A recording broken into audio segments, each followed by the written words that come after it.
परकिया प्रीति करी फसीगले बरगढ़ व्यवसायी। बरगढ़ सहरर जनाशुना व्यवसायी गिरफ।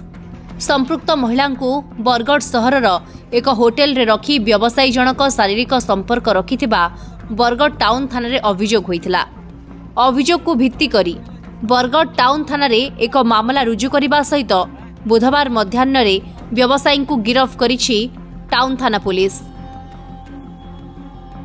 परकिया प्रीति करी फसीगले बरगढ़ व्यवसायी। बरगढ़ सहरर जनाशुना व्यवसायी गिरफ। संपृक्त महिला बरगढ़ सहरर एक होटेल रे रखी व्यवसायी जनक शारीरिक संपर्क रखिथिबा बरगढ़ टाउन थाना रे अभियोग होइथिला। अभियोग को भित्ति करी बरगढ़ टाउन थाना रे एक मामला रुजु करने सहित बुधवार मध्याह्न रे व्यवसायी को गिरफ करिछि टाउन थाना पुलिस। परकिया प्रीति करी फसीगले बरगढ़ व्यवसायी। बरगढ़ सहरर जनाशुना व्यवसायी गिरफ।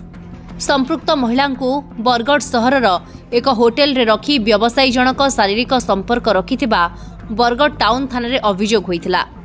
अभियोग को भित्ति करी बरगढ़ टाउन थाना रे एक मामला रुजु करने सहित बुधवार मध्याह्न रे व्यवसायी को गिरफ करिछि टाउन थाना पुलिस।